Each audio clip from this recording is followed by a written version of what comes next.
Greetings and welcome back to room 303, AP English. We are in the Roberts Lectures. This is the poetry section. And we now turn to Elizabeth Brewster's Where I Come From, the 1994 offering. Now, Brewster, born in 1922, dies in 2012. So, I mean, think about the life that this woman lived. It's quite a remarkable life, almost 100 years old.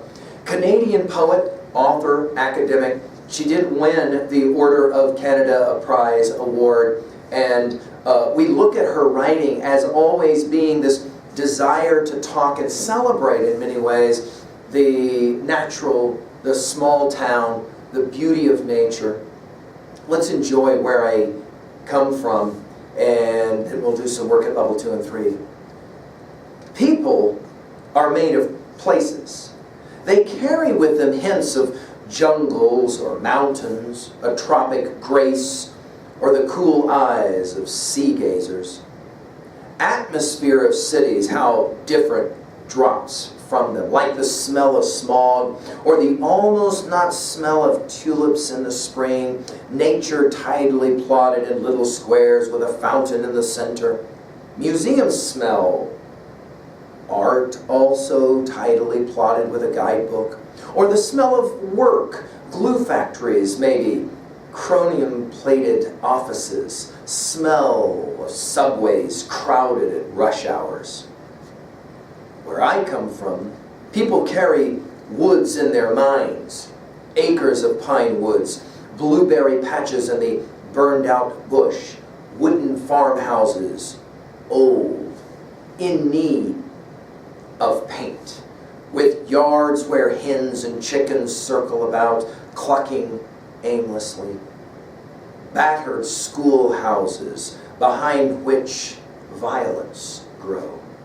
Spring and winter are the mind's chief seasons, ice and the breaking of ice. A door in the mind blows open, and there blows a frosty wind from fields of snow.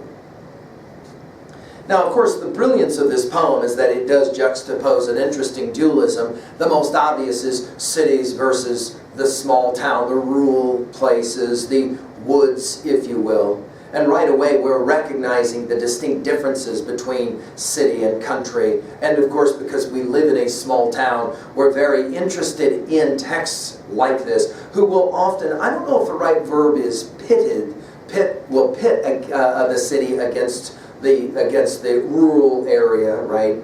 I love, though, that opening line again. People are made of places. What a brilliant first line. And of course, it's going to challenge us right to the end as the door of the mind will blow open and then blows the frosty wind from fields of snow in. What a brilliant description of what happens with good art. Good art does this, right? Blows the mind open and then begins to make us think in different ways. She will as well, Brewster will as well, have a brilliant way of using adverbs and adjectives. Notice, to just give you one example of this at line 17, notice she says, she's talking about the yards where hens and chickens circle about, clucking aimlessly. It's a great, I mean, those of us who tend chickens, we know this, right? How they kind of have this really aimless-like quality to them. But then the very next word is battered schoolhouses. And of course, that adjective is a wonderful adjective for a number of reasons. It works so brilliantly well.